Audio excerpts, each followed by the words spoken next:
Hello, good morning, everyone. So all of our former national youth parliamentarians here and to Trinidad and Tobago looking on. My name is Rakaya Scott and I will be one of your moderators today. I am an economist by profession and I am very passionate about the affairs of my country, and I'm also a former national youth parliamentarian, and I look forward to a very fruitful discussion here this morning. Good morning, everyone, viewing and listening audience. My name is Kaleem Ali, former National Youth Parliamentarian and Commonwealth Youth Parliamentarian.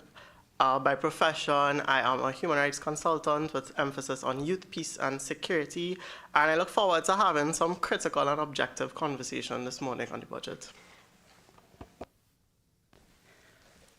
Hi, good morning, everyone. My name is Sharda Batissa, and I'm an independent senator. My profession, I'll just broadly use the term creative. I'm a musician as well as a writer with an academic background in cultural studies. So I am looking forward to hearing your very objective and insightful thoughts on the budget.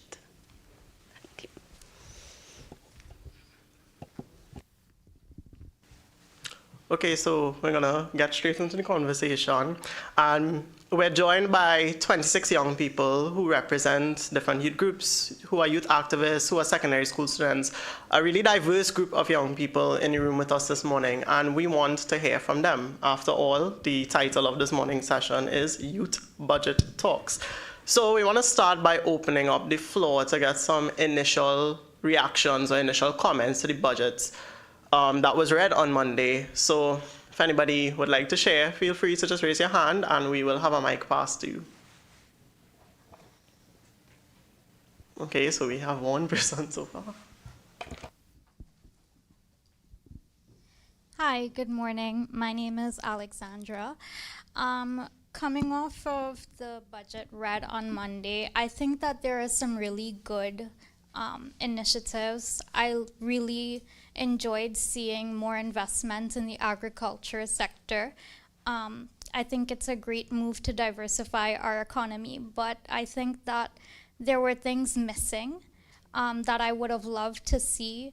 I think one of the biggest concerns I saw out of that budget would have been the SCA student pass rates, which were not great. And I think that something that we probably need to consider going forward is learning disabilities that students may have. I think that that's something that may have a critical impact on the performance of students, and I think it's something that's often overlooked.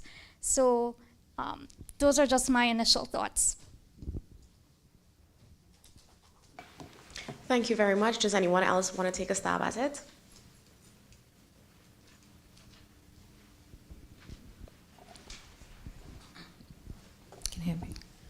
Hi, good morning, everyone. My name is Yokima Bethelme. Looking on at the budget, what I noticed, our government, they introduced policies that was in direct alignment with the United Nations Sustainable Development Goals. In reviewing the budget, I saw a number of goals being addressed. Even though some of the items may not fall directly under the goals or may not speak directly to the goals, I saw that an attempt was made, and that just tells me that we are forward thinking and we are on our way to first world status.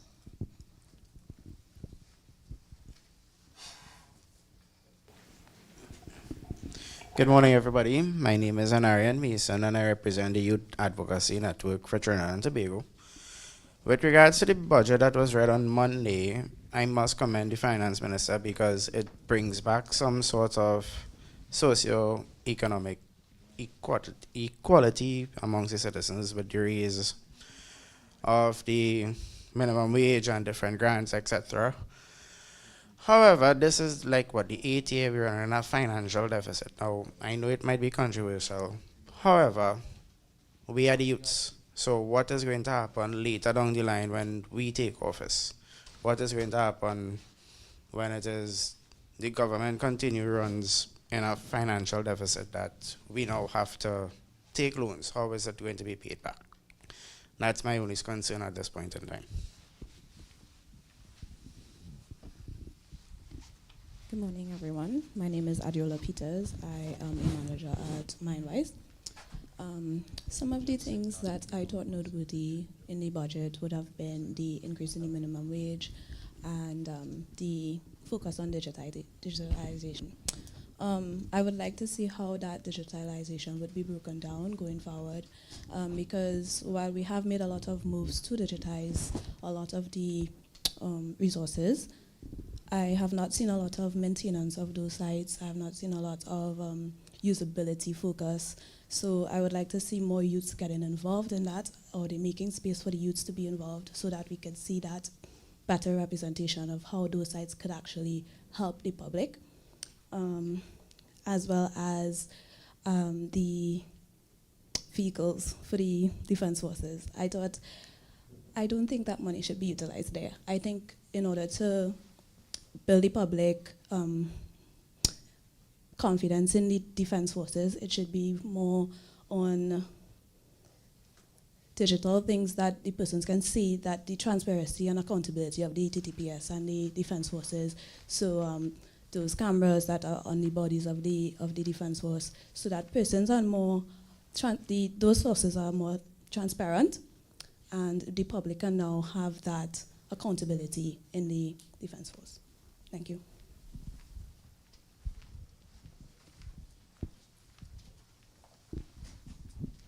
Good morning, everyone. My name is Gianna from St. Joseph Convent, Port of Spain. While yes, the minimum wage increase, it is a notable thing to mention. I do not think it is I don't think that it could support the cost of living in Trinidad and Tobago with the inflation of goods.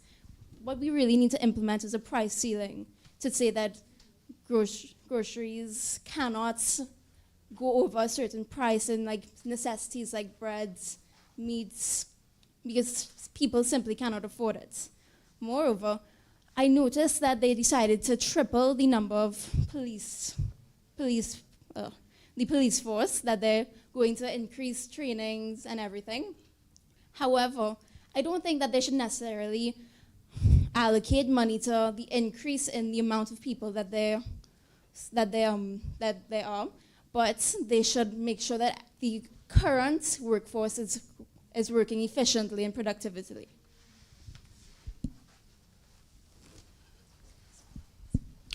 Good morning again, everyone. My name is Delano Drewfield, General Secretary of the Tobago Youth Council. One thing I really liked about the budget is that the minister would have commended the Tobago House of Assembly for their plans and policies that shows that we are forward thinking in Tobago, and the plans and policies of the Tobago House of Assembly should push the Tobago economy in the right direction. Every Tobagoan, and I'm sure, would have liked more money allocated to Tobago. However, more money is just not the case. We know we are running on a deficit, and at the end of the day, yes, it's good, all well and good to say we want more money, but what are we going to use the money to do? How are we really going to use the money? But I'm thankful that we would have gotten an extra, hold for me, $64.2 million, as well as $678.5 million spread out amongst ministries to do work in Tobago. My only query with that is, at the end, we would like the ministries to account for that $600+ million being utilized on Tobago, because we hear it in every budget that ministries have allocations for Tobago, but we need to see and hear what they used it to do. Yeah? Thank you very much.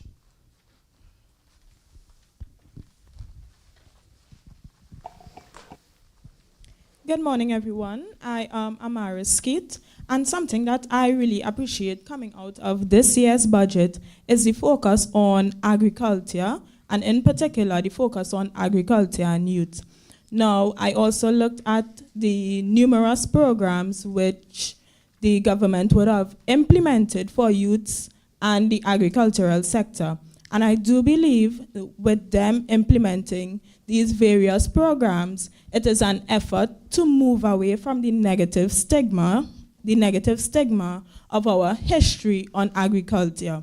And I believe with a greater focus on youth and agriculture, as mentioned, it creates room for food security in Trinidad and Tobago. And I believe if we do focus on agriculture more, our expenditure will be a lot less in terms of importing foods and so forth. And that is just something I really appreciate coming out of this year's budget. Thank you. Good morning, everyone. Shane John, President of the Trinidad Youth Council. Now, firstly, takeaway from the budget, I think it was a good budget. One of the first takeaways is that the gas prices, were not increased, and I think a lot of persons are impacted by the gas prices in terms of transportation as well as cost on persons' vehicles. So that's the first takeaway, and I think a lot of Trinidadians were thankful for that. However, moving on to certain sectors, so for example, unemployment, I know the minister spoke at length about the improvement in our unemployment rating. However, as a young person, I would like to see the discussion of underemployment discussed at the level of the Minister of Finance, because there are a lot of young people after the budget, they are talking about being employed, but having a degree and a master's, but working in a supermarket or working in a first entry job, or being asked to have experience right out of education. And then transitioning into the education system, I think it was commendable that there is a focus on book grants.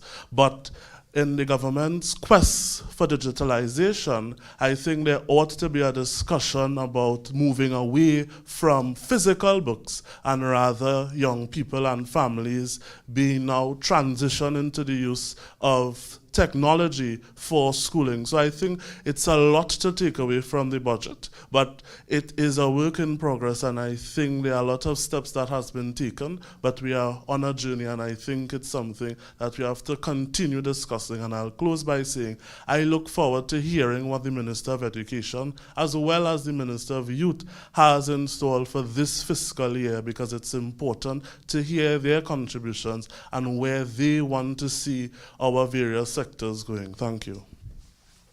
So we'll just have one more for the gentleman in the back. All right. Hi. Yes. Good morning, everyone. My name is Ashish Basdeo. One thing that I thought was very commendable as well were the various youth programs implemented. I think there was one regarding the military, and also the various programs implemented or reintroduced in the education sector. I really liked the reintroduction of the junior achievement programs, as well as the book grants, and of course the new policies regarding the standardization of textbooks. I do think that is a great way to cut costs for many people in schools. And I think with regards to things like junior achievements, it could really foster a sense of commerce and foster a sense of entrepreneurship with the younger population. And I think it's very important as well that we kind of channel this spirit of entrepreneurship into the different areas of our economy that need more activity, like manufacturing, food and beverage, services, etc. So that was some of the things that I really enjoyed coming out to this budget. Thank you. Thank you, everyone, for so eloquently sharing on your initial thoughts on the budget. Especially, I think it's important to always acknowledge the positives and also acknowledge, the shortfalls as well. So in the spirit of that, we heard a lot about youth initiatives, agriculture, education, the raising of the minimum wage, and also the fact that gas prices have remained constant, which of course was, very well received by the population. However, from your perspective as young people, where do you think, or perhaps what aspects do you think were missing from this budget? Aspects that you thought would have been mentioned, but you didn't hear anything of it.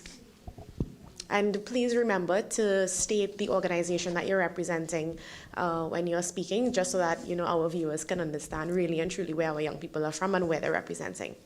Hi, once again, I'm Alexandra Ghani. I'm a former Youth Parliament alumni. So I think some of the things that we're missing, number one, homelessness is a huge problem in Trinidad and Tobago. You can't walk. On my way here, I saw 3 homeless people, and that's between the water taxi and here, which is like a 5-minute walk. And I didn't see enough resources being allocated to address that problem. There's one shelter for displaced persons being built in Port of Spain. But there are tons of homeless shelters that exist already that are severely underfunded. I mean, the San Fernando shelter for displaced persons, which is my local homeless shelter, they have had a wall breakdown for months now, and it's gone unaddressed, and the conditions are truly deplorable. So I don't think that there's enough being done to address that problem. I think also as well, with regards to the police situation, I am not opposed to increasing the police force, just not to this proportion. Considering that the solve rate for murders last year was 12%, I think that there is a problem in the lack of forensic scientists in Trinidad. To even become qualified, persons have to go out of the jurisdiction to become trained, which is already a big financial hurdle for anyone interested in that. So I was looking forward to seeing some sort of allocation towards funding for both the training as well as forensic equipment, because I think that that is something that is seriously underfunded in Trinidad as well. And lastly, with regards to energy, there are measures being taken, but I don't see enough just transition measures.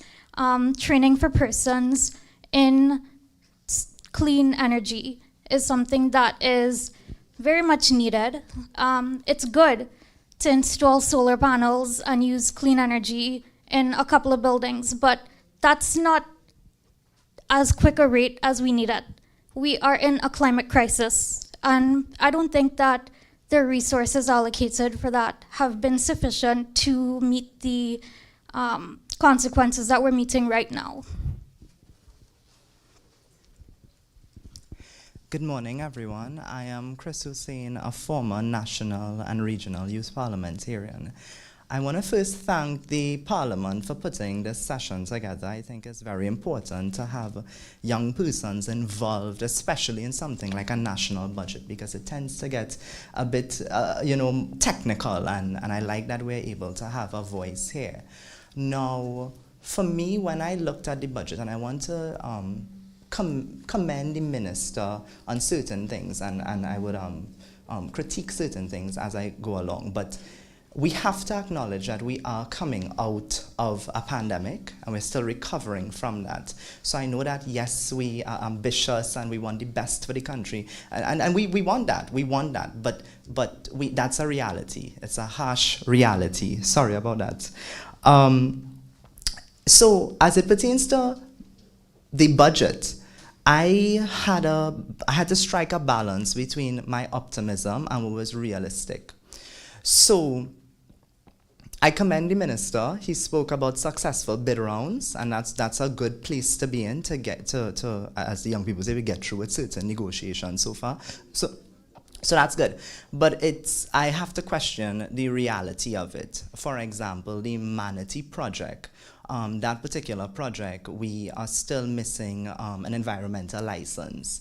That we should have had gas by 2024. We're looking now at 2028. If we go even into the Dragon gas deal. I mean, we have been speaking about the Dragon gas deal since 2013. We're now a decade year later, and we're still only having a conversation.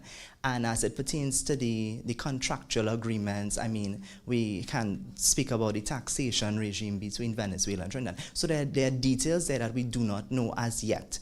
I want to give some grace, though, because I know Minister Young is very articulate in his contribution. So perhaps as the budget continues, we may get to hear more about that. So I look forward to that. And to answer the question, I think AI is something, I think we could all agree, right?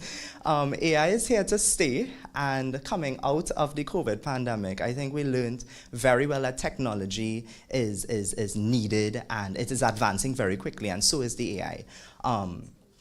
And I think we should not demonize it. I'm not saying anyone did, so I'm not casting aspersions. But coming out of university, there is that trend of it can be misused. But I think that we need to find a way to adopt it within our system. I expect to hear from the Minister of Labour how AI would impact the human resource, for example, decoders, and are we going to upgrade their skill sets, and those kind of conversations. So there's a lot left to be had. I mean, we're going to have the Standing Finance Committee line ministers. I know it will come to the Senate as well. I know we have an independent senator here, so I'm expecting to hear your perspective on it as well. So just very quickly, again, I wonder, and as it pertains to the renewable energy side, it's a transition. It is a transition. I think if we read and we look up the technical aspects, it's a transition. But we are still at the talking stage. So we need to get past the talking stage. I think the increased funding to the equipment and so on, to the police, I don't think it's a bad move. What I think that we need to look at, again, is some of the systematic issues, like the backlog of cases under the Attorney General. So I know that will come up in the debate, hopefully. We're going to have to look at the detection. I heard the detection rate similarities, if the young lady who spoke before me. So I think that is where I would more so ground how I interpret the budget. One last thing, I know I'm being a little long. One last thing is, as it pertains to the policy, because we heard a number of grants, right? That particular part, now we live in a Westminster system. It's an adversarial political climate. And it just so happened that sometimes whoever the government of the day, the responsibility is them as it relates to the policy, right? And because of the nature of our politics, there can be aspersions cast on any sitting government. So when it comes to that policy side, especially with the agriculture grants, especially with some of the social grants, I expect to see equitable access and more of a inclusive conversation, right? So that's mainly my takeaway from the fiscal package for 2024. Thank you.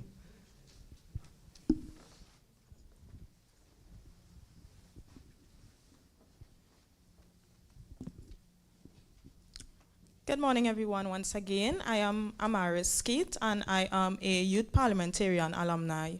Now, in reading over the budget, I saw the mention of building community centers. However, I have not seen the allocation of funds to fund these community centers. Now, loving to work with youths and being part of my community's police youth club as well as my community's youth league, there's always a struggle when we are having an event or we are having some initiative to raise funds, and we go to these community centers and they are always booked, or we cannot source the funds to give to these community centers. So that is just something I believe that we need a little more allocation of funds to the community centers and having the youths being given access to these community centers. Thank you.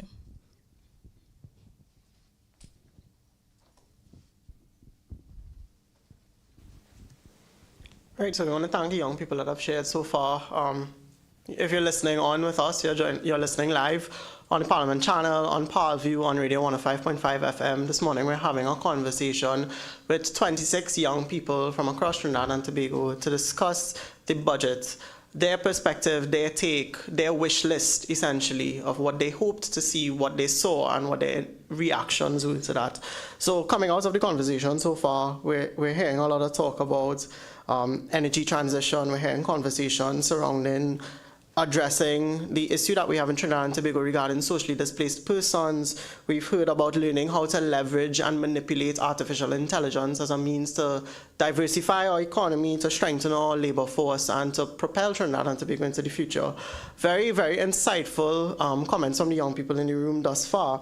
Of course, with me, I am joined by two fellow co-moderators, newly appointed Independent Senator Dr. Shada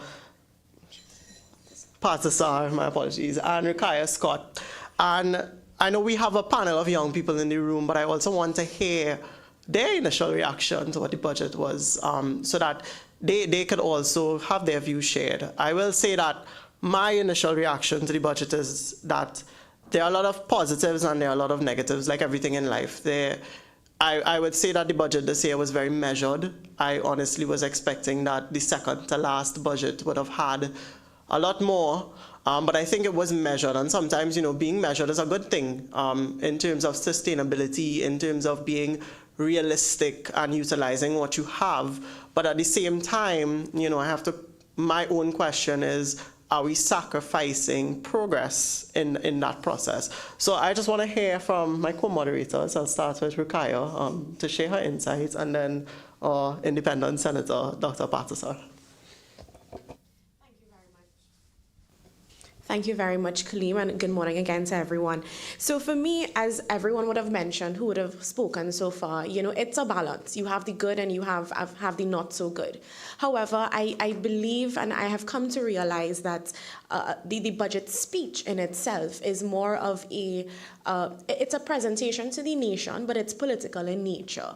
And the real meat of the matter comes in through the budget debate, where we get to look at all of the various documents, we get to look at the estimates of expenditure and revenue and see what is going to be spent when, what is going to be earned from when. I think that's the real meat of the matter. So I am looking forward to seeing exactly where money is going to be spent on these specific initiatives and how money is going to be earned, right? But in the interim, the speech in itself has an opportunity to let the population know at least what is the direction that we are heading into. And I think one of the key things for me in terms of talking about youth is I was really shocked about the unemployment aspect of it, because underemployment, as colleague Shane would have mentioned, remains a problem in Trinidad and Tobago. And of course, I would ask that question later on as we discuss. But underemployment is a real issue, and there are lots of young people who are in jobs that they are overqualified for and they are underpaid. And we wonder why we have a brain drain problem, and I think this is something that we need to address. Further, I think that there have been movements towards including more young people in agriculture, but within the agricultural sector itself, there are still a lot of issues that are yet to be addressed. And I don't think we can really grow something unless we are able to protect it first and to ensure that the farmers we already have are able to access these grants. Because as we know, there's an issue with land tenure and registration for farmers. So I believe that those are the things that we need to be addressing. For minimum wage, I would like to agree with fellow colleague here from St. Joseph Convent, Port of Spain, that it may not be able to support the high cost of living. However, I do believe at least it's a step in the right direction. And that is something we should definitely commend. And of course, keep on urging the government to do their due diligence in managing the economy. But it's a tough one. I don't think any government can get it right. Because it's a tough one. There's limited amount of money that Trinidad and Tobago has, and in that, tough decisions need to be made, and not everyone can get their $10 billion. That's just not how it works. So it's all about prioritizing. But I believe in that quest to prioritize, we can definitely make some significant strides. Okay, so I think Rukaya did a very thorough between two of them and between you all. Some of the things that stood out for me was that issue of the minimum wage, which I felt was a step in the right direction. But I have to agree with you that the issue of price ceilings is something that concerns me, because it doesn't make sense to increase and then employers then increase their prices. The issue of the increasing the police force was also another concern of mine, and always for me it is about how well do we use resources that we currently have, rather than continuing to increase or continuing to spend money behind something and it's not being properly utilized. And how do you divide that? Basically allocate the resources. The other thing, because it falls into my area, was the focus on arts and culture. And I think that there's a lot of focus on steel pan manufacturing and that sort of thing, but what about other sectors? What about other areas of music and culture and that sort of thing. Everything seems sort of surrounded, seems to be centered on Carnival. But there are other discussions and initiatives that are there, right? So I think, yeah, those were my initial thoughts on it, and underemployment. Yes. So that's it. Thank you, Senator, and thank you, Rukiah. So as we transition the conversation onward, a question to the young people in the room. If you had the choice, if you were the Minister of Finance on that day, what are the sectors that you would prioritize? I know we've spoken about the gaps that you've identified, but what would you prioritize? You have a limited amount of money to work with to run a country for an entire year. This is your moment to, step into the shoes as the Minister of Finance, no pressure, and tell us what you would have prioritized.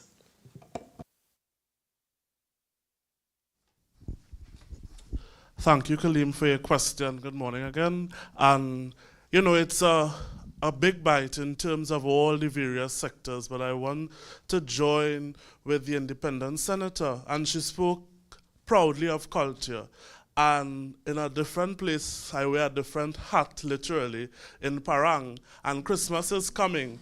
But sometimes, with our quest for carnival, and promoting our tourism product that is carnival, there are many various sectors in culture that are left behind. And it's something that we have to look within ourselves and whether or not that is being addressed. And I think chiming into culture and really understanding and speaking to that in his budget presentation, that is one of the things that should have been addressed, because there are various festivals across the year. But again, my colleague Rukiah said it best, that once the debate starts, we like to hear from the Minister of Culture in that perspective. But on the cusp of and off the heels of a local government election, I would have thought that the Minister of Finance would have discussed various things pertaining to local government and also local government reform, because I think it's long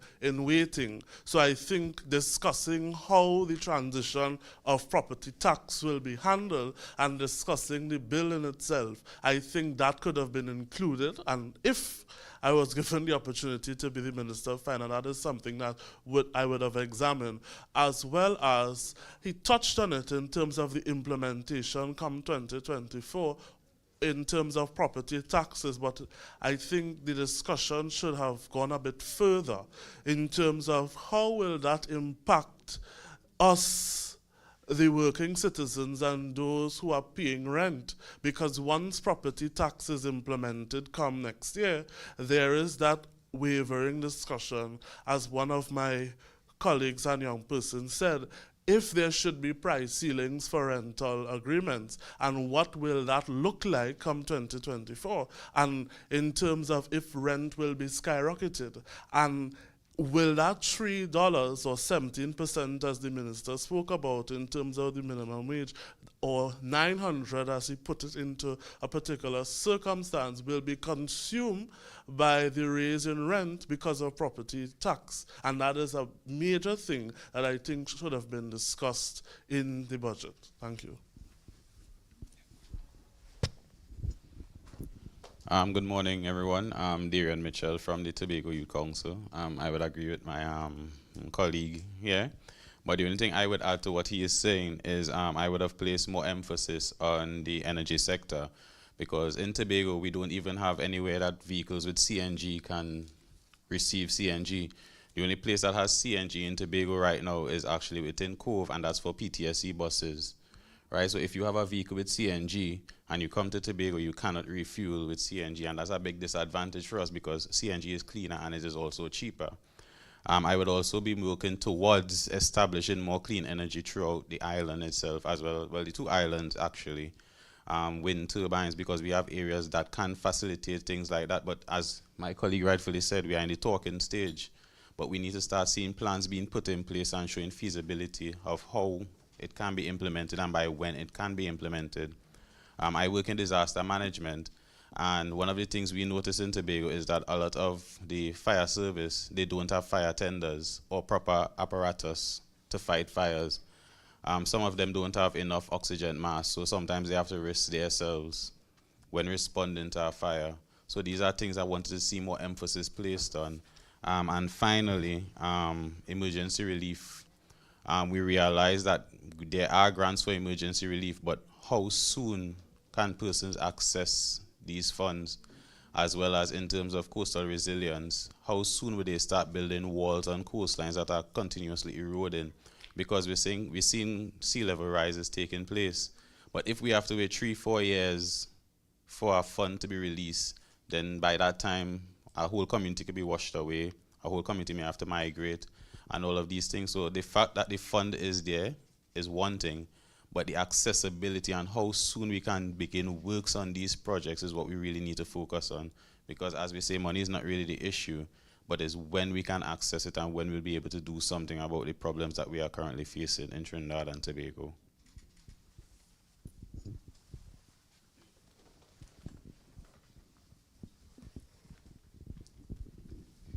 Hello again, Alexandra, former Youth National Parliamentarian. If I had unlimited resources, there would be two priorities. Number one, infrastructure in the context of urban decentralization. I think that that is definitely something that would propel Trinidad into a far more profitable society and a country with far less carbon emissions. I mean, hundreds and hundreds of cars are on the road from the southern area to the northern area. Huge amounts of carbon emissions because everything is based in Port of Spain, which I think is a huge disadvantage.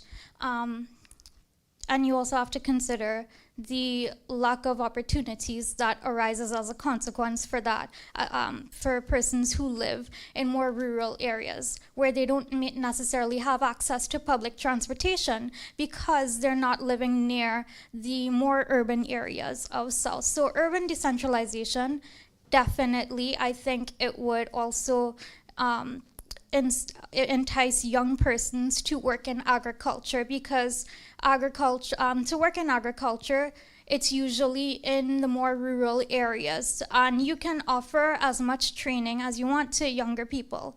But as a young person myself, personally, I wouldn't want to go to an area where the hospitals are really far away, where I can't get a Wi-Fi signal, where the groceries are like a half-hour drive away. And that is also another problem that can be fixed by urban decentralization. Second would be food. I think that grocery prices have been skyrocketing in the past few years. That's in part due to the pandemic as well as the Russia-Ukraine war. And I understand that because of those global circumstances, it can cause food prices to skyrocket. But the majority of the working class, their salaries are back in 2014.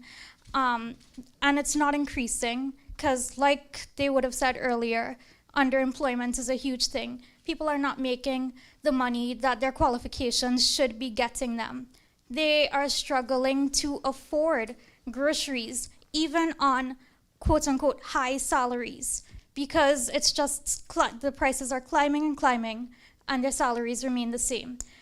I do note that there were inclusions in the budget to hopefully reduce food prices, but I don't think that it's enough, because that focuses on the food that is grown here, but not necessarily things that are necessities like milk. That's not something that's grown. That's something that I think you have to subsidize.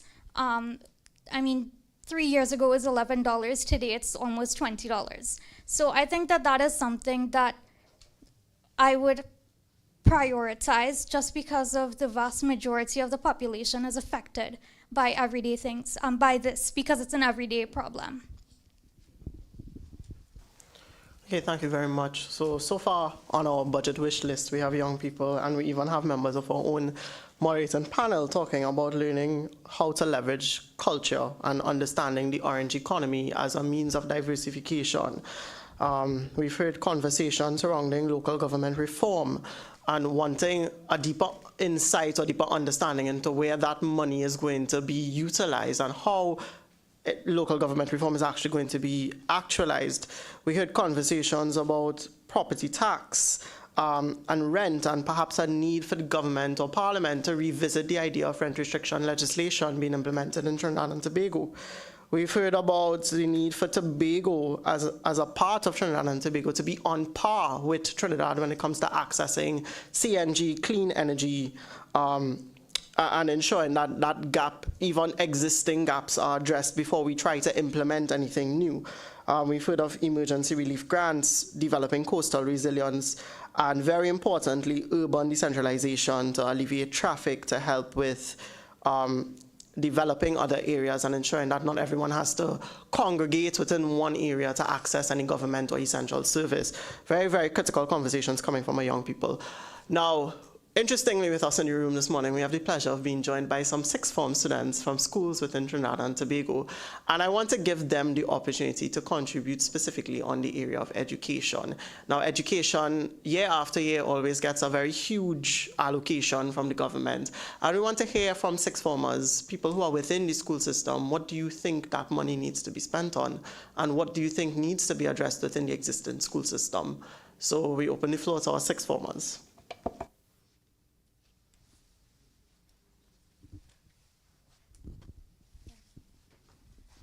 Hi, good morning. My name is Dejane Jennings. I am from Bishop Anstey High School.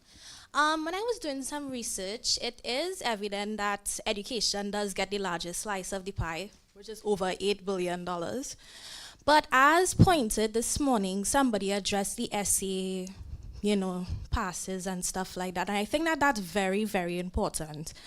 So I think the government should prioritize improvements in the education system, specifically the primary school system.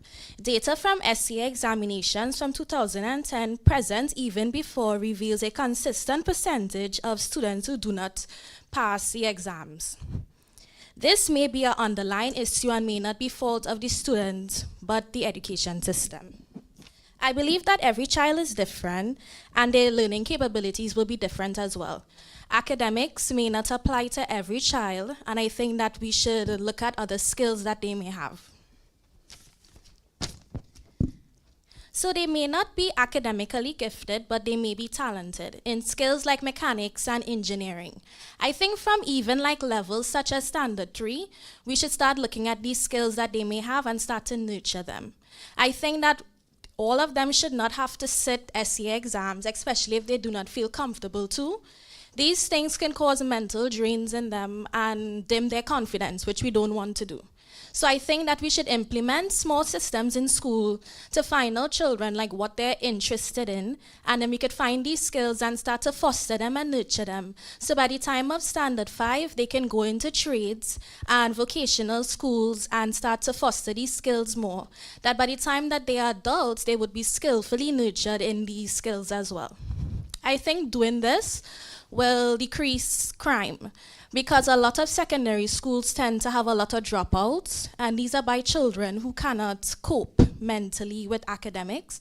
But yet again, they would be skilled in their skills that they are like mechanics and engineering and stuff like that. So again, as I was saying, I think that from early levels of primary schools, we should take interest in talented skills and not just academics as well. Thank you. Good morning, everyone. My name is Issa Joseph, and I represent the Aruka Community Council, and also I'm a member of St. Joseph's Convent, St. Joseph. Now, we know that education gets a lot of money, right? We have GATE, we have infrastructure for schools, but I have found that through the years, I transitioned from an all-boys school to an all-girls school, and through the years, I've seen a trend in which students usually deface the property of school. I'm not sure why. I don't know if they don't understand the importance of the institute they spend most of their day at, or if it's because they don't see how the money is used to develop them, develop the classrooms, to develop projectors. We have a lot of projectors. But I think it's very worrying that we buy all these expensive equipments and then after 2-3 years it's destroyed and we have to replace it, which costs a lot of money. So that's all I have to say. Hi everyone again. To what my colleague was saying about these skills that children should be nurtured in. Yes, I agree with that, but Trinidad doesn't necessarily have the teachers who can nurture them in these skills and these nurturing schools, this environment. I think that's something that needs to be implemented. And along with schools, there are a lot of shortages of teachers that are necessary. And again, with the school list, the school book list, that is ever changing. And yes, while they said they wanted to standardize the book list, that is not ideal as times, yes, you would want to save money on the books, but as times change, the syllabus changes, you would need to consult with CAPE and CXC itself for them to standardize the syllabus initially. But that is not ideal, as it wouldn't nurture them for the environment that they're going into. It would keep them locked in a pattern, which is not what we want for our future generation. Hi, yes, good morning everyone. Once again, my name is Ashish Basdeo and I'm a sixth form student at Presentation College, Shogunas.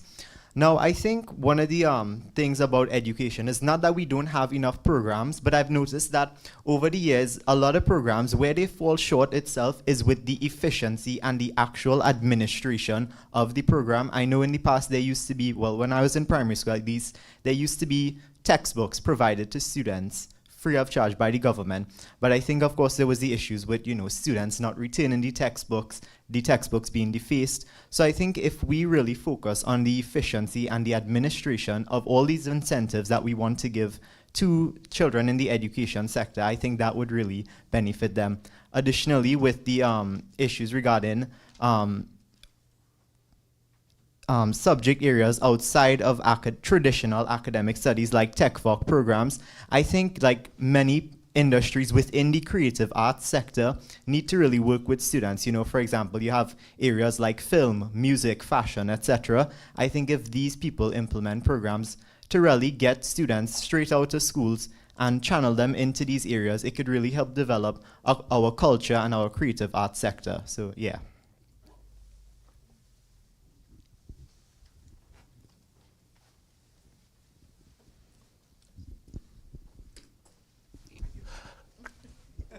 Yeah, so I'm happy that we're talking about the education system and we have secondary students chiming in. I think one of the things that coming out of the budget, and again, it should have been, and it's a suggestion, that the conversation about revitalizing our education system ought to have been at the center of the budget. Because you see, coming out of the COVID-19 pandemic, I think that there was a major challenge in terms of learning and the learning facilities that were available to both teachers and students. And that is something that I think needs to be addressed. In terms of, again, revitalizing the education system, what that would look like. Your parents and grandparents would speak about six standard and whether or not that system should be reintroduced, because sending all students to secondary school and they are unable to cope with even primary school level education, I think that is a major problem and a challenge for us within our country. And when we look at the crime situation, there is a direct link between delinquency and the students that the system sometimes fail. So I think in terms of that transition, there ought to be that conversation about the education system and the funds putting towards revitalizing the education system. And I'll close by saying what I think needs to be examined is, and what the population needs to know in terms of what is the cost that the government is really paying to send one child per school, and whether or not that is an accurate way to assess the success of students, or whether more should be done to assist students, because I think that is a conversation that we ought to have. And finally, there ought to be investment into family planning and I think the Social Development Ministry ought to address that in terms of how best we can facilitate the development of families and whether or not we are having that conversation enough, because it ties back into the conversation about crime and criminality and the issue of education on a whole. Thank you.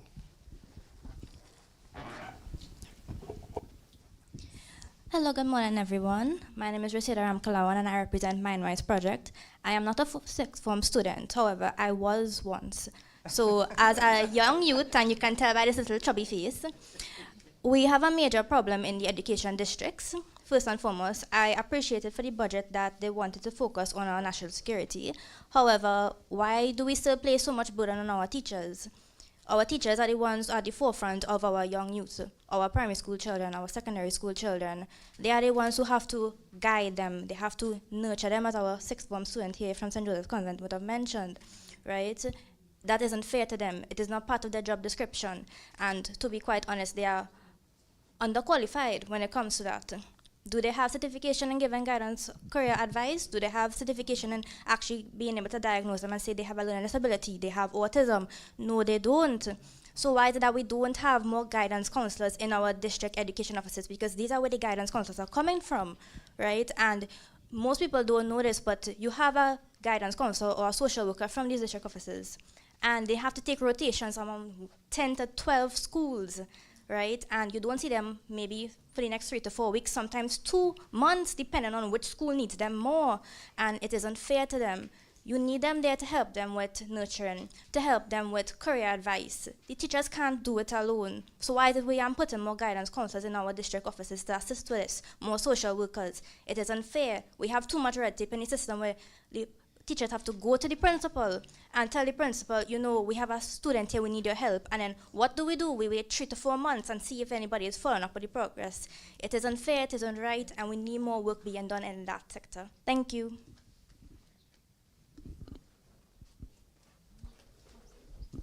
Hi everyone, I'm Samantha Rampasad, not a sixth form student, but a past one.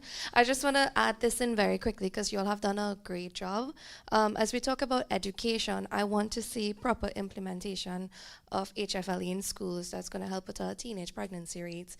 And we know as young people how that could affect our lives and our quality of lives as young people. And as we're on the topic of mental health as well, I don't think the professionals that we currently have are fully equipped to deal with all of the issues that we as young people are currently facing. I mean, when we talk about genders and orientation, we can't even start having those discussions because the issues we're facing, they're not equipped to help us with. So I'm hoping as the discussions go forward, I can see a bit more on that. Thank you. I mean, it's been a very rich conversation as we speak specifically about education and especially hearing the experiences of our Form 6s. But what I would also like to touch on, you know, as we speak about education, is that we have to recognize that we're not all on the same playing field when it comes to our secondary school system. And, you know, for those who are very familiar with my advocacy background, I speak passionately about our public school system in Trinidad and Tobago. I went to a government school, secondary school, and the experience in a government secondary school is very different to that of a private school. And I think we have failed completely to mention that ever on a national platform. So in that regard, I feel as though we need to acknowledge that public schools and private schools are not on the same playing field, and therefore when we are allocating resources, we ought to ensure that our public schools, especially those located in rural areas that are not getting the access to the resources that they need, are prioritized, because that is the only way we're going to get our young people from all over Trinidad and Tobago equipped with what we need. So just to steer the conversation a little further, as our former youth parliamentarians would have mentioned, artificial technology. In fact, AI is going to be replacing millions of jobs. Accountants, lawyers, graphic designers, things that we have all either studied to be or studying to become. And therefore, our education system ought to be transformational in ensuring that what we learn at school, by the time we graduate, we can have a career in that. Because as our colleagues mentioned, AI is not going anywhere. it's definitely here to stay. So that is also something I think we should pay attention to in our education system. We should definitely prioritize that, getting our young people equipped with the tools that they would need for the future labor market. But from the conversations that you all have been having, it seems to be a disconnect between what the young people want and what the young people have been advocating for, and then the policies from central government. So what we would like to ask you all, what are some ways you think young people would like to be engaged by parliamentarians? How would you like to see that engagement? What does that engagement look like to you?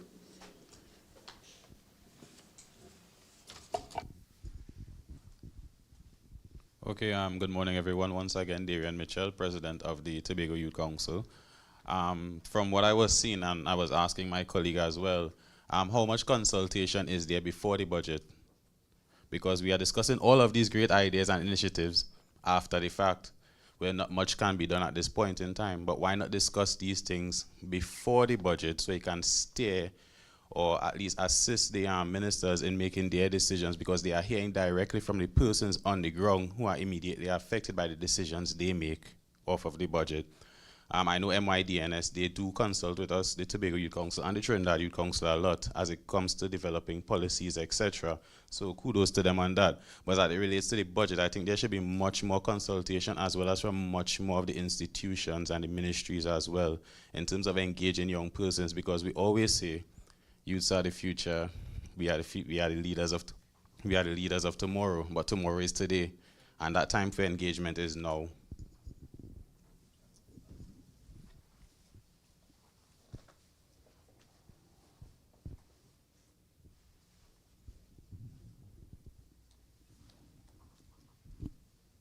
Hi, so I agree with my colleague. I think that there definitely should be more youth consultation during the actual budget planning process. But to add to that as well, I think that you need to take into account the diversity of the youth that you're consulting with. I am a privileged person. I have the privilege of being educated and having the opportunities to be able to even be in this room. There are a lot of youth that you need to hear from that don't have the opportunities that I've had to be able to be here. So I think that you need to also pay attention to what demographics these youths are coming from. Are you speaking to not just youth in the urban areas, but the rural areas as well? Youth that haven't had the opportunity to have tertiary education, because these are the people that need to be prioritized in budget planning, not just the youth that have been able to gain some sort of social mobility, because at the end of the day, you're budgeting not just for a certain demographic, you're budgeting for the entire country. So I think that's something that's important in that discussion. Yes, good morning, everyone.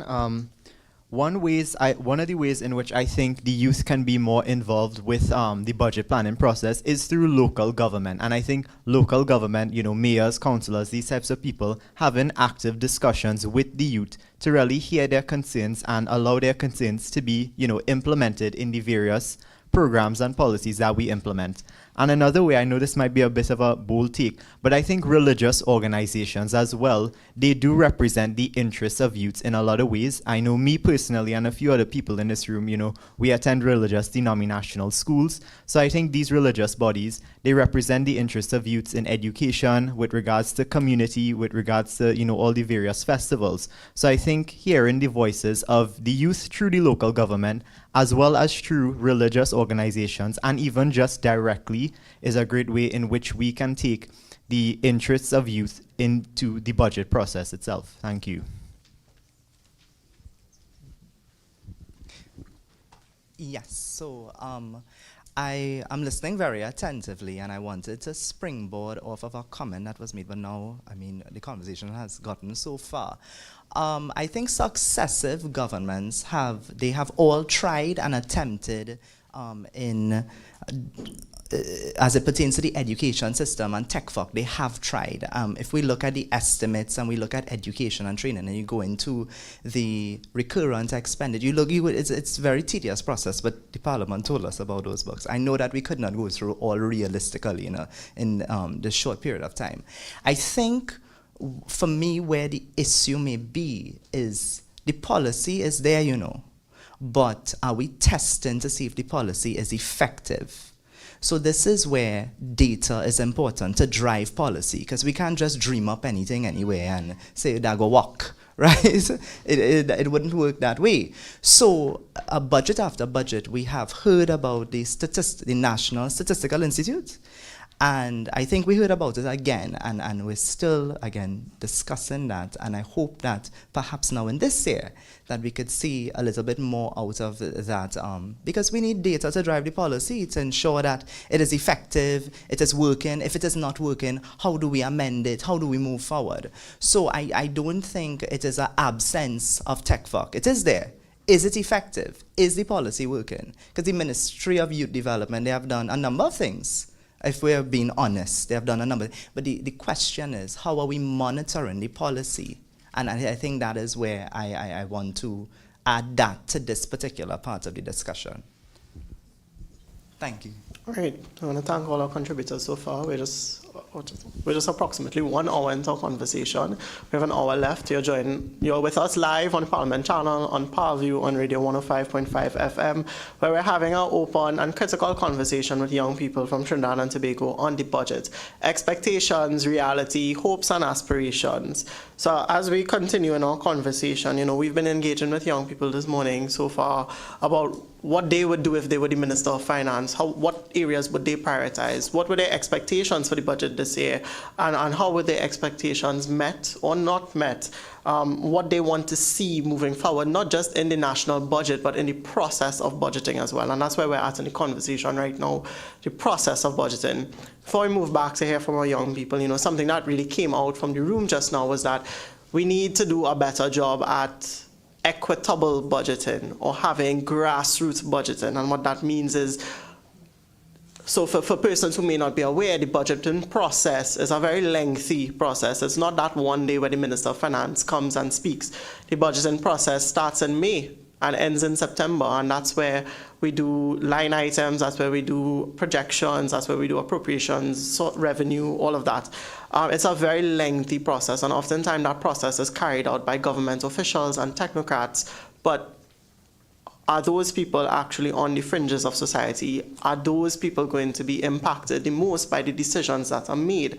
Are the employed persons with a certain level of security of tenure going to be as affected as a young person who is now coming out of university, who is now coming out of high school, or who has left the education system altogether? And so perhaps we need to revisit the way that we as a society budget and revise that, making it more consultative, making it more sustainable and future-oriented, hearing from the young people, not just within this room, but across Trinidad and Tobago. And perhaps that requires that we step out onto the ground itself and that we speak with young people and educate young people on budgeting and how it impacts them. So before we get back to the young people in the room, we have the opportunity of having an independent senator here with us this morning, and we don't want to not make a use of that.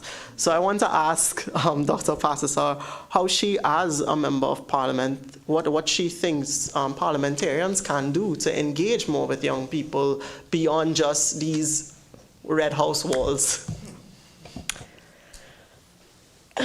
That's a difficult question, first of all, because now you place me in a position where I have to say might be very unpopular opinion, that first question you have to ask is, are we interested in listening, right?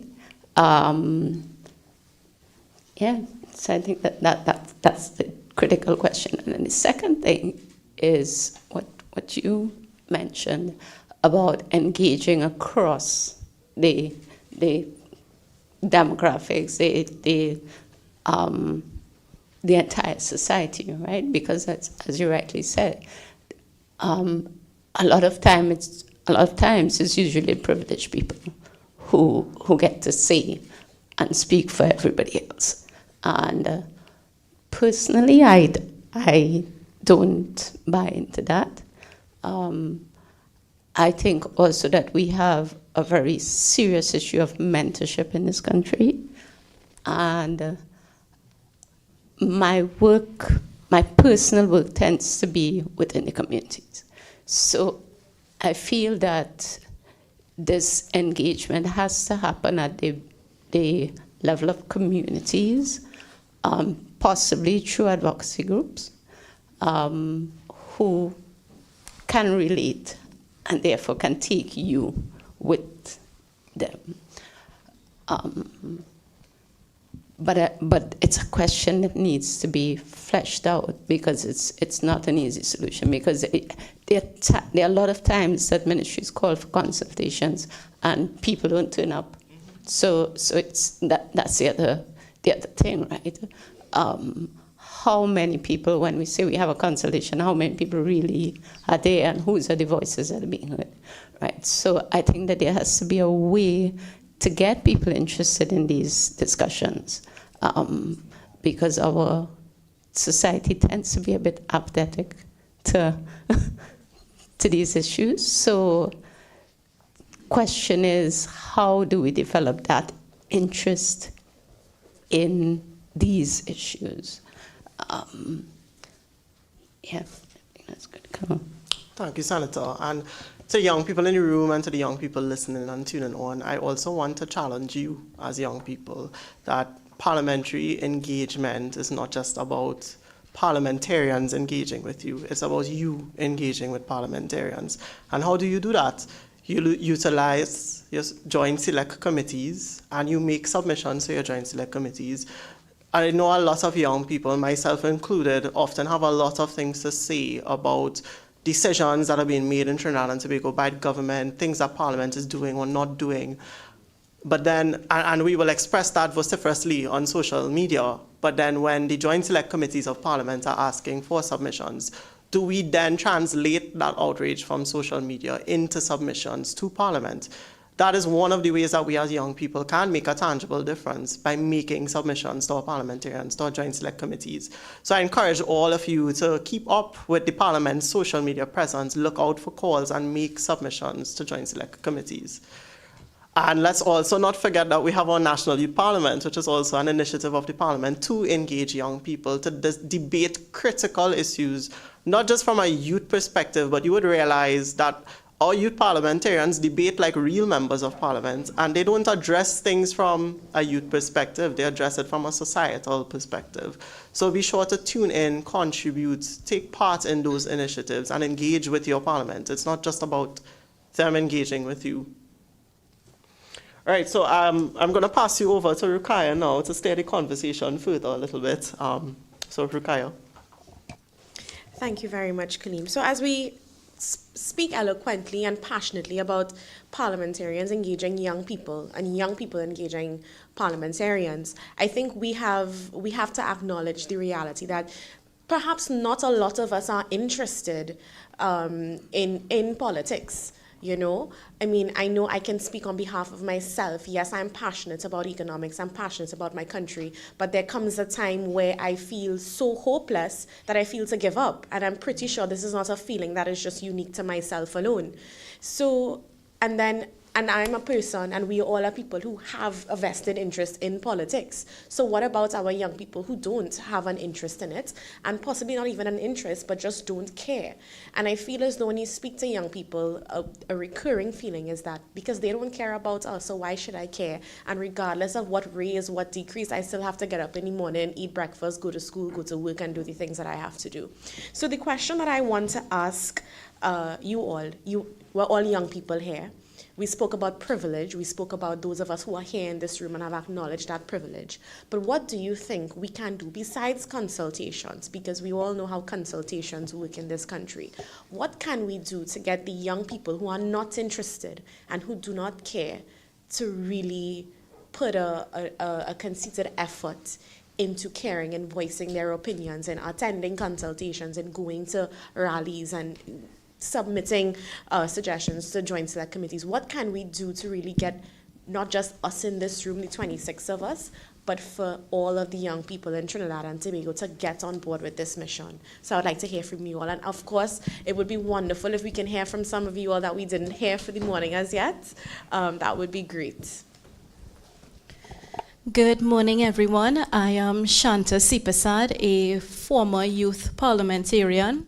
I think I would agree with the independent senator that a lot of young persons are not interested in public affairs of our country, but one factor that we could also take into consideration is awareness. How aware are we that public consultations are happening? I think we are probably not properly informed of these consultations. Another aspect I would like to highlight, I think sometimes even when persons do attend these consultations, it's based off of politics. It's politicized too much that you sit in a room and next thing you know, you're at a party rally. And I think it comes, I think that tribal politics, it needs to stop. This is not attracting the younger generation. We are here, we come to talk about policy plans, how we can make a meaningful impact, bring about change, not who must go, who must stay, how much they take, how much they didn't take, all that kind of political bantering. Thank you.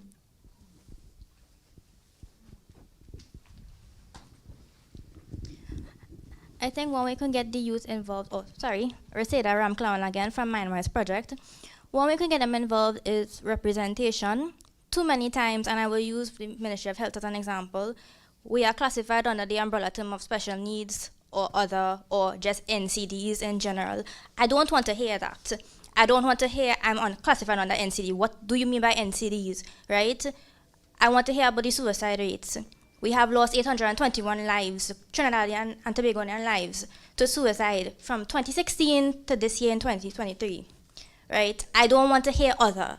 It doesn't represent me. It doesn't represent friends and families I've met who have struggled with ADHD, autism, have a neurodivergent condition, and when they look at politics, they just say special needs. What do you mean by special needs? Do I have a disability that I should be shamed for? Because we live in a culture where you need to be shamed for. The stigma is such that you can't even say, I need help. And I want to see people like me. So if you have consultations, do I see people who look like me, that talk like me? No, you don't.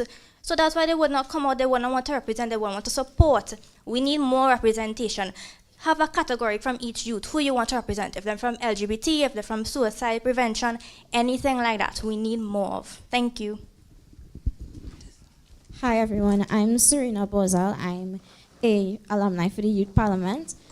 When it comes to talking about youth's involvement within the political system, within parliament, within government on the whole, one of the things I always bring up is that youths aren't aware of their civil duties, right? When I was in secondary school, nobody told me that there was a constitution. I was aware of it, but I did not know what this document really meant. I did not learn about something like that until I went to university and I did constitutional law. When I went back to my secondary school last term, Form 3 students are now learning about their civil duties and are learning about their constitution within social studies. I attended 2 different secondary schools. I attended Tunapuna Secondary, and I also attended St. Francis Girls College, right? I believe you all don't do social studies, if I'm correct. And they're trying to implement it. And that was something I brought up to some of my classmates when I told them how much I was interested within politics. Sorry, I'm very nervous. I feel... Can you tell? Right. And they did not know what I was speaking about. And I asked them, so y'all don't do social studies here? And they said no. And I always thought that social studies was something that should be compulsory at the CSEC level because it gives so much information, not just on government, but on Trinidad and Tobago on the whole, on a regional level. It talks about regional integration, and nobody really places focus on that. And then we want to know why our young people don't want to be involved. They don't know, so they don't care.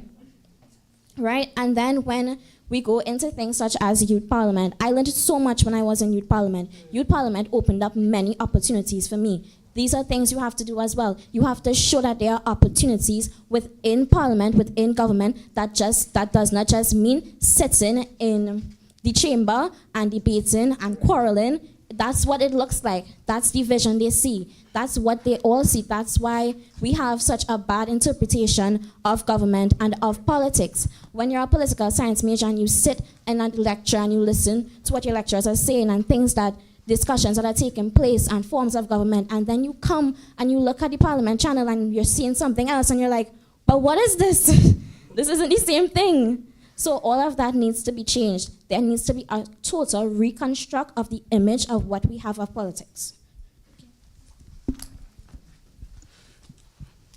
Good morning again, everyone. Delano Drewfield from the Tobago Youth Council. But I also want to speak from the perspective of being the past youth speaker of the Tobago Youth Assembly, which is basically the equivalent of the Youth Parliament.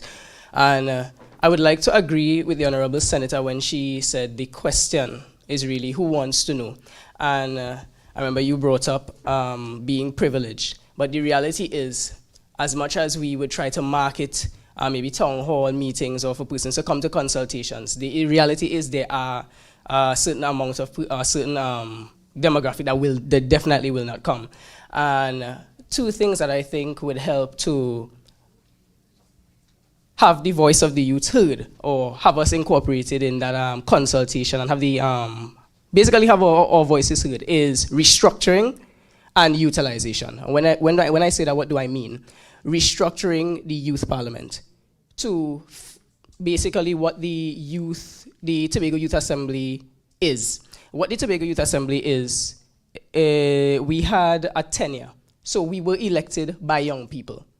So because we were elected by young people, when we went to debate issues, and I must say that the motions that we had were not given to us. We came together and we created motions based on the issues of young people.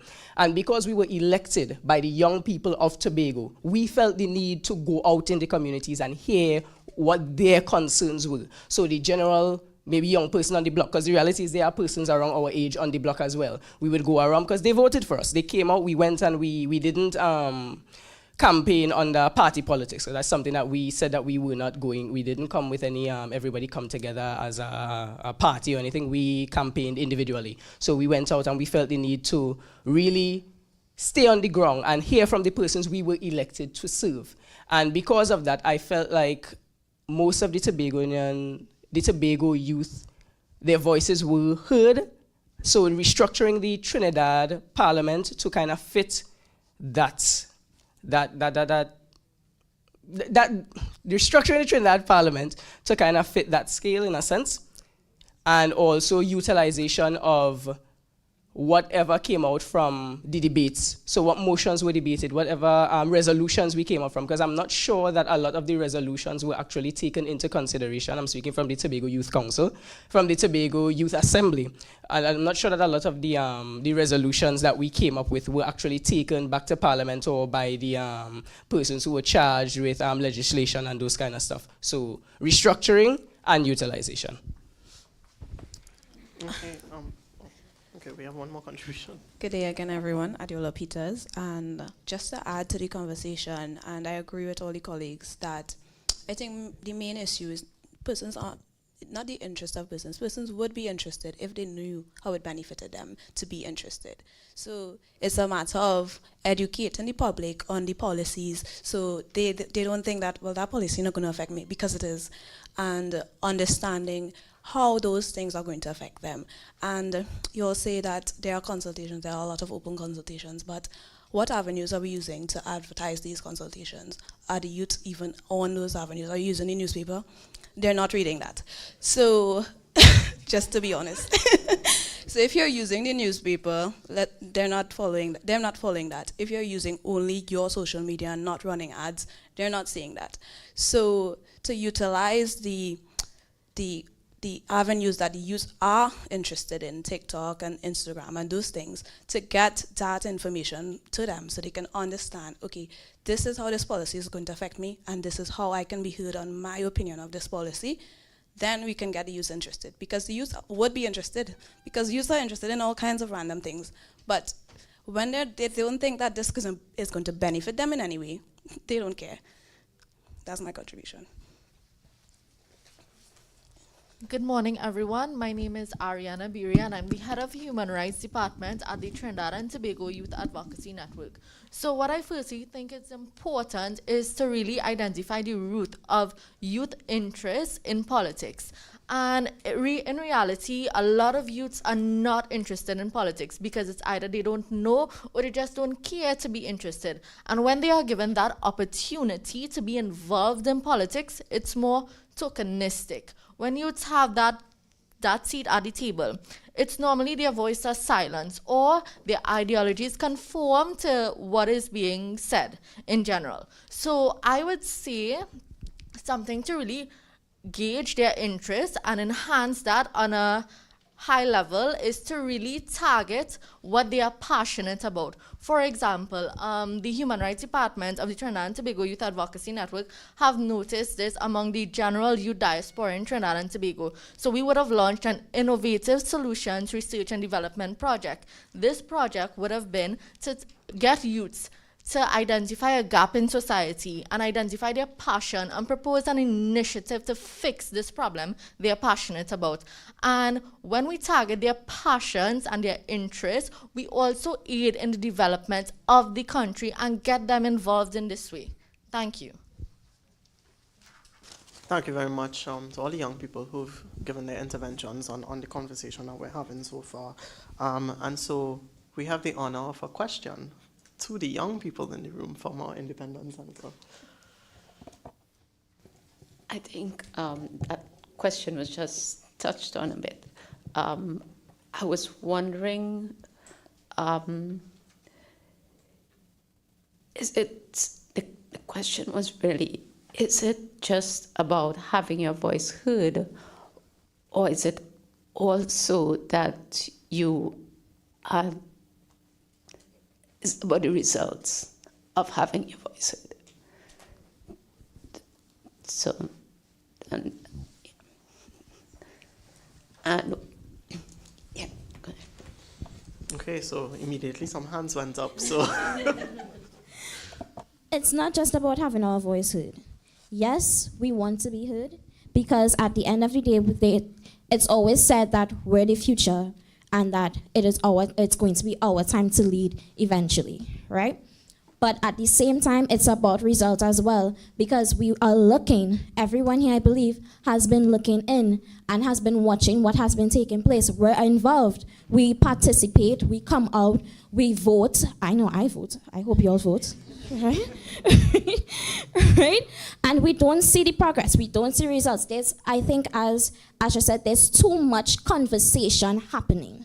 Right? And I don't see the progress of those conversations. Where are we going? Is it that in the next 5 years we're going to still be having conversations about sustainable development and about food security and are still doing initiatives to get agriculture off the ground? No, those things should not be happening. Where is the progress from being in the government for the next 5 years or the next 4 years, for however long you are there? We're not seeing it. And a change needs to happen. And if it means that we have to be that change, then I think we're ready. I think we are ready. So, yeah. If I can add to that as well, I think aside from having your youth perspective heard and the results, one of the critical components of the conversation is exactly what is your voice being heard on. Because often when we have youth discussions, it's on youth topics that specifically cater to the youth. And I think Kaleem said it earlier, you need to have the youth perspective on societal issues as a whole, not just the youth's perspective on education or extracurricular activities or things like that. I want to hear youth perspective on energy. I want to hear the youth perspective on infrastructure, agriculture, things like this, because we are the ones that are going to be facing the consequences, good or bad, of whatever decisions are being made today.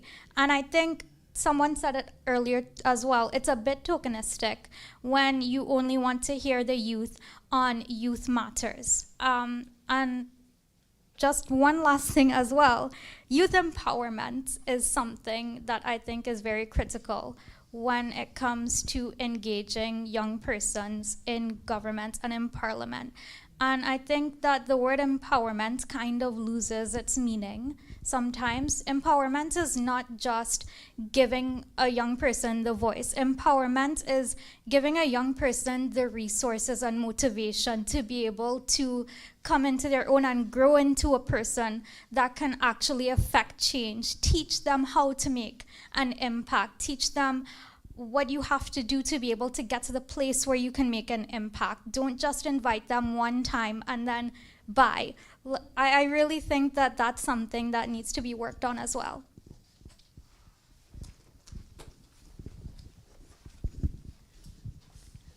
Well, you want to know if it's our voices being heard, if it's the results. To be honest, we would not even speak if we didn't think we had access to a lot of resources, if we didn't see anything being done in our favor, in our benefit. For example, during the pandemic, they would mention go seek the mental health unit, but did you know that we are actually very limited in terms of psychotropic medications? And psychotropic medications refers to those medications that help you with your mental state, your behaviors, your functioning. Many students, because I was once the president of the UE Student Psychology Association, many students did not have access to the medications. They would tell us, you told me to go to the unit, I got the counselor, I went, they referred me to the psychiatrist. What to do now? Prestige is finished. I can't find it anywhere in any pharmacy in Trinidad. What am I supposed to do? We have no access, right? So, and they voiced it. What do I do now? And what can we tell them? In shame now, we tell them to use your voice, go and get the help. But what do you do now? Where do you get the resources? So I think we need to look at that. What resources do we have in place? Are we thinking about how to find help? Are we going to get a loan to get more medications? If not, there are ways, there are measures. We could develop medication selection processes. So use the consultation for that. I want a transparent record of where these medications are going towards. I want an actual amount to know how much money is being placed in medications, whether it's psychotropic medications, whether it's medications for pain relief, or anything like that. But we need to see it.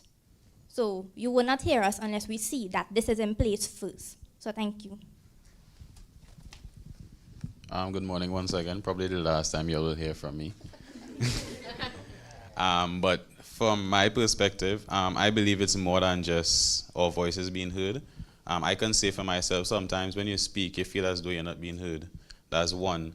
And then two, sometimes when you speak and you give a great recommendation or a solution, nothing is being done about it. So you feel as though you're wasting your time when you do get the opportunity to speak. So I believe that simple steps towards at least action in the voices that is being heard would make a big difference. Because one of the things I did with my council this year, we actually met with the Chief Secretary, Secretary for Education and Sports and Youth Affairs. And we sat in a room, various presidents of the various NGOs across Tobago, and we said, these are the things we want to do this year. We sat with him, and these are the things that we are doing. So we spoke about more collaborative efforts, being invited more, and they started doing that with us. So these are the things we need to start doing, being able to hold them accountable, because they are in fact having more conversations with us. They are inviting us more. Sometimes they'll ask, what is your opinion on this? Before it even comes out, and they just want to hear what your perspective is. And then when they speak, sometimes you hear them addressing it using your words. They may not give you all the credit for it. But the fact of the matter is, you know to yourself that this was my suggestion or this was my thought, and you feel better about yourself, and you then want to go forward and do more. But while I'm finishing, I'll just hand over the mic to Shane, because he has his hand up for a long time. Thank you very much. I think, it's an ongoing conversation, and I must join my colleagues, Chris and others, who spoke to the progress of the Parliament and the role that the Parliament has played in the development of young people. And there are so many mentors. I mean, I can name quite a few, Ms. Peterkin, Ms. LaRoche, Therian, from the office of and the staff of the Parliament that assist and aid in terms of youth development. And this year, the Commonwealth Youth Council celebrates through the Year of Youth across 54 states. And they speak towards youth development. And I want to say, while I hear my fellow young people talking about the lack of access that we have and the voices that we don't have. Trinidad and Tobago, surprisingly enough, stands out in the Commonwealth as to the youth representation, youth participation, and it's something that we have to be lauded for. Because you see, the Parliament has taken up the process of youth parliament to educate and teach us as youth parliamentarians how to network. That is rarely, across the region, it is very seldom done. As well as we have the re-establishment of our National Youth Council. And those are the things that are helping aid in the discussion of young people being involved. And I want to make a very interesting statement that yes, all of us are in this room and the staff of the Parliament from time to time may talk about our contributions and they may say how passionate we are, and sometimes we push ourselves into the room or we knock on the doors. And the question is that our fellow young people that we see on the block, and are they taking up the opportunities that are offered to themselves and offered to them? Or going further in terms of our parents and what is their role in the life of the child? And that is a very conscious and it is a very touchy topic, especially around this time, because we blame the government, the schools, the teachers, and what is not being done. But what is the role of the parent? And I'll just close by saying that our young people have continued to develop, and I think that is something that we have to be very thankful for, and it's a work in progress, and it's something that we'll have to see more of, but you know, it's an ongoing discussion. All right, thank you, Shane. So we'll take one more contribution on this, and then we'll progress the conversation along. Hi, my name is Mariah Ramzan. I am the Human Resource Assistant for the Trinidad and Tobago Youth Advocacy Network. So I think the youth only represents 20% of people in Trinidad and Tobago, according to a report done by UNICEF in 2020. So we tend to feel overpowered, and this makes the youth feel as though what we say doesn't matter, because our opinions are always outnumbered. Furthermore, most young people also tend to not have a lot of power in society. Hence, whenever we take initiatives to spread awareness to certain issues that affects us, they go nowhere and are soon forgotten. If we could get the recognition from the ministry when we do these initiatives, I think that would make us feel more appreciated and want us to participate more. All right, thank you very much for your contributions on that intervention. I think coming out of that conversation, if I had to tie it all together and relate it back to the budget, is that we have to do a better job at consulting with young people, but also following through with those consultations. When young people give ideas and they make suggestions, young people want to see those suggestions seriously considered, implemented, whether it be partially or fully, and not necessarily get praise or get credit for it, but just see the reward of having it implemented and having the change that comes with it. You know, I personally sat here and I was listening to all of you and all of your contributions, and I realized that in as much as you all are identifying problems, you all are also identifying solutions to the problems. And so I wrote down, you know, that my takeaway from that last intervention that we just had is that young people are not the problem to be solved, but the solution to be implemented. And I see that coming out from the contributions that you all have made. You all have all the ideas, you all have all the solutions. It's about translating those solutions and those ideas to the people who have the resources to implement the change. So I'll now pass you over to Kaya, who's going to make our session a little more interactive and a little more interesting and difficult for us. But take it away. Thank you, Kaleem. So we've heard from you, and I'm pretty sure you now want to hear from us. So we're giving you all the opportunity now to ask any questions that you may have for us here at the panel, just as we wrap up the discussion on items on the budget and about youth development in Trinidad and Tobago in general. So the floor is all yours. So if you have any questions for us, Kaleem, Senator, and myself, feel free.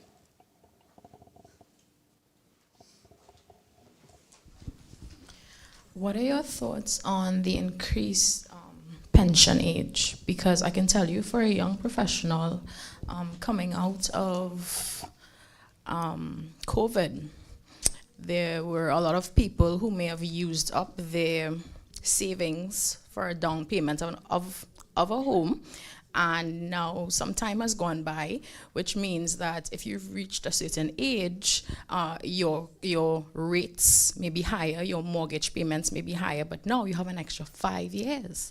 So what are your thoughts on that as far as purchasing a home and what it does for a young person looking to purchase a home? Thank you very much for your question. As you were asking the question, Kaleem is at the side of me itching to answer. So Kaleem, go ahead. I think this is a very interesting thing that was proposed in the budget that affects every young person in Trinidad and Tobago. And for me, I honestly, and being quite frank, don't see raising the retirement age as anything but a plaster solution. Because I think if we are to raise that age because of the aging population, whilst healthcare, medicine, and innovation continue to progress, there's nothing that stops us from in 10 to 15 or 20 years coming back to the same position where, okay, people are now 65 and are retired, but the aging population is growing rapidly and we're running out of contributions. I think what should be focused on is finding ways to make the fund itself more self-sustaining, whether it be that the fund invest some of its money into, they make investments, they buy shares, they leverage their own resources to bring money back into the fund and to address the gap. I mean, realistically, the solution is not to raise the retirement age. The solution is not increasing the contribution because we will always have that gap. It will always re-emerge. In relation to your question directly with housing, I think that directly affects young people because the reality is if persons are employed for 5 years longer, what is that going to do to unemployment? What is that going to do to underemployment? Because we're very much in a position and in a system where within the public service, for example, which employs such a large volume of people, until someone moves out, we can't have a space created. So if you're adding people to stay there for 5 more years, then you're essentially telling young people you have 5 more years to wait before you could possibly enter into this system and get a job. And so that affects your ability to get a loan, that affects your ability to get credit, to get a car, to get a house, whatever the case may be. It makes it much more difficult for us as young people. So I don't think it's a practical solution. If you weigh the pros and you weigh the cons of it, in reality, the cons far outweigh the pros to me. So yes, thank you, Rukaya. I would also like to add, again, understanding your reality is very, very important. Trinidad and Tobago has an aging population, so do many of our Caribbean neighbors. And across the world, there have been conversations about raising the retirement age. There are some countries that have gone to 70 years old, 75 years old, and so forth. Now, there are pros and cons to everything, but what I do believe that we should focus on is that the fact that, okay, well, we have an aging population, so then that means what? Is it that we need more people to work? Or can we talk about the fact that there are so many unregulated industries that are operating and don't pay the taxes necessary? We also have a section of our population that we refuse to integrate into our labor markets, such as our migrants and refugees. And so we have to start thinking about that, Also, it speaks to low wages as well, because the amount that you pay in tax is pretty much pegged upon the amount that you make. And wages have not gone up, I think, since 2013. And the state is the largest employer in Trinidad and Tobago, and wages have not gone up since 2013. So that's also another problem. So yes, it is a plaster approach, but there are its pros and there are its cons as well. But I feel as though with everything, it sort of magnifies or opens up other issues. And I think if we can not necessarily divert our focus, but acknowledge that as well. I think, integrating those unregulated industries is something that we should pay focus to, and also integrating our migrants and refugees seriously in transit, because we do have a problem. We have an aging population, and we do have a problem, and there's a gap that needs to be filled, and it can be filled. So I think we definitely need to focus on that, and of course, we need to do something better about raising these wages in the public sector, because they're not livable. I mean, I was shocked when I looked at the different ranges and to see where these salaries start at and the workload. It's unimaginable, and I think we definitely need to focus there a bit more. Any other questions? Hi, yes, we have not heard from you for the day. Good morning. My name is Troy Dishe. I'm a Youth Parliament alumni. My question is focused around servicing the government's deficit, the $5 billion. Would you agree that we should increase a health surcharge to gain more money to improve the health sector by adopting public policy, let's say from the NHS in the United Kingdom, to get better healthcare across Trinidad and Tobago? That's my question. Thank you very much for your question. Now, whilst I may not have the specific answer, I do have some thoughts. One, with the current level of health surcharge that I pay, I can't even get Panadol at the hospital. So, and Panadol is as basic as it gets. So when we are speaking about increasing health surcharge to have more resources for the health sector, I'm skeptical, because I'm not 100% sure that money is the only problem when it comes to managing our health sector. So that is just my initial thoughts on that. So my thoughts on your question as well is that, raising the amount of money that citizens have to pay is never going to really address the situation. It actually just makes it harder for the citizen. And that just affects a citizen's ability to actually, live a livable life, so to speak. I think what we need to do, for example, so if we're talking about health, and health takes a significant chunk of our money, what we need to do is we need to look at ways to reduce that. How do we reduce that? What is one of the biggest contributions to health in Trinidad and Tobago? The accessibility of unhealthy food and the inadequacy of access to healthy food. Further fueled by the fact that we import so much of our food. We don't know where it comes from. We don't know how it is made. We don't know what is put into it. We just import it, rather than develop local agriculture in a rapid and aggressive way, so that people have access to locally produced food that is cheaper, that is easily accessible. And then if you have that, what happens? People are able to purchase food, make healthier lifestyle choices, and that reduces the level of health challenges that we have. If you utilize the Ministry of Sport, for example, to foster a culture of exercise within Trinidad and Tobago and get people moving and get people active, or even look at how do we reimagine the workplace to make the workplace something that you don't come and you sit in a chair for 8 hours. Those are other viable solutions that we could take to reduce the amount of money that we spend on health, and then not cause the citizen in the long run to have to pay more out of their own pocket beyond the taxes that they already pay. That's my initial thought on it. If I can just piggyback off of what Kaleem just mentioned about the Ministry of Sports. Around Carnival time, we see a lot of these caravans popping up for aerobics and soca pump and whatever around Carnival time.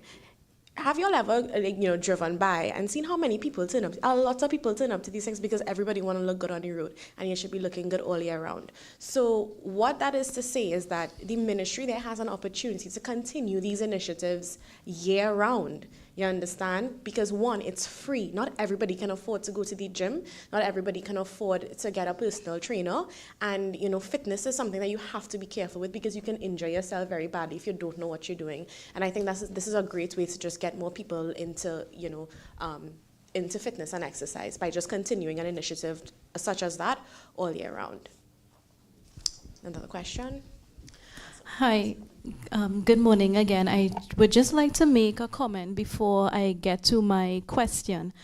This is concerning the retirement age. I'm surprised that no one mentioned how we haven't seen any expansion to the OJT program to facilitate the younger persons at least getting into the public service, because increasing the retirement age means that there's limited advancement for persons within the public service, as the older ones are now there for a longer period.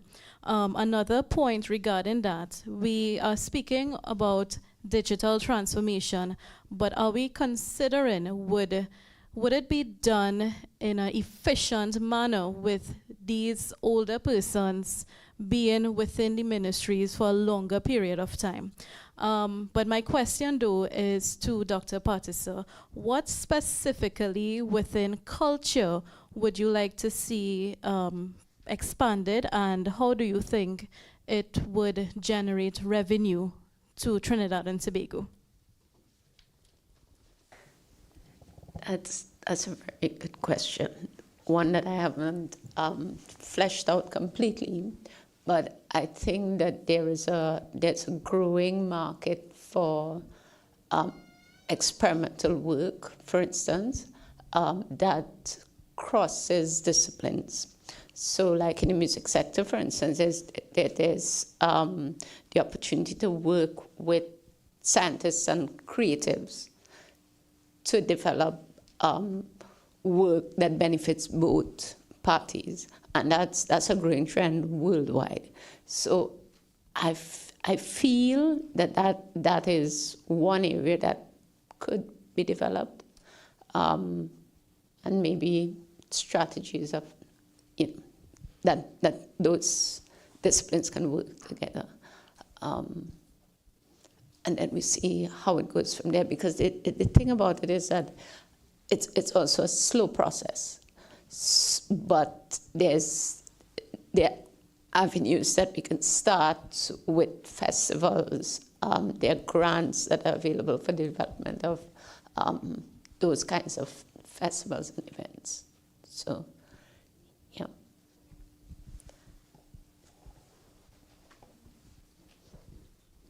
Good morning, everyone. So I'm Rihanna Kanhai from Mindwise Project. The budget statement placed emphasis on ensuring that the population can reach the highest attainable standards of both physical and mental health at every age. So one of the topics associated with that is ensuring that the mental health of our care providers are received to prevent any burnout, because our future cannot be built on burnt out and stressed persons. So increasing the resources and support for healthcare staff is extremely vital. Therefore, is focus being placed on sustainably increasing the resources available for staff working in healthcare? And if so, what are the approaches? Thank you for your question. Anyone would like to take this one? Okay, so that was me basically saying I'm not taking this one. I am not a healthcare professional, so I can't comment directly on that experience, but I do know quite a few people who do work in healthcare, and they always do talk about those very long shifts, very long rotations, back to back, that by sometimes they work 72 hours, no sleep, and they get burnt out, they get tired, they get frustrated, and they don't have the support nor the access within the healthcare environment to navigate that. I think that comes down more to perhaps a management issue, how the public healthcare system is managed, because you would realize that a lot of persons who manage aspects of the public healthcare system are not involved in the public healthcare system. They are external persons, right? As in they're not qualified in healthcare. And so when you have people managing an industry that they are not educated, trained, or have no actual practical experience or lived experience in, there's always going to be a disconnect, and in my opinion, between the workers and the people who are managing. And so perhaps that is where the conversation needs to take place, that if you have people who have experience and who have been impacted by that system, running the system or contributing to the effective management of the system, it would be easier. I think we also, the Faculty of Medical Sciences here is always oversubscribed. There's always a wait list. So I think that does speak to the fact that we have a lot of people who want to become healthcare professionals. I think what we need to then discuss too is how do we maximize on that whilst protecting their mental health, whilst allowing them the time to rest that they need. because we need to, and I mean, we never take into consideration the fact that these people came out of the pandemic and they never stopped working. There was no work from home for them. They continued working continuously. So what measures can we put in place to protect their mental health, to prevent burnout, whether it be that they revise how they do rotations, if they have to hire more people, they have to find ways to hire more people. But that is a difficult question. I honestly think that it's more a management issue and a effective management of the industry issue than a budgetary issue per se. So I hope that answers your question. Good morning once again. So I reviewed the budget about 3 times, and there was no emphasis on money being dispersed for solid waste disposal and management. And we know that there are 3 landfills in Trinidad, and from the recent heat waves and things, we could see that this is affecting our environment. So how would you suggest that we could transition away from like just burning fossil fuels, going into something like using the energy that we harvest while burning garbage to get energy? Thank you for your question. So I agree with you that there was no mention of that in the budget speech, but I would hope that in the budget debate, when we go through line item by line item, that will definitely be something that should be addressed, because the landfills that we have every single time I pass by a landfill, it's inhumane, honestly, because the respiratory impacts that can have on any human being is drastic, and I don't think that is that is not sustainable, and that is not healthy at all. So unless you're driving an AC, and sometimes it's that bad that it is filtered through your AC as well. So definitely, I think that is an area to be addressed, and I'm hopefully that the budget debate, when you go through line item by line item, we will be able to see something to that effect.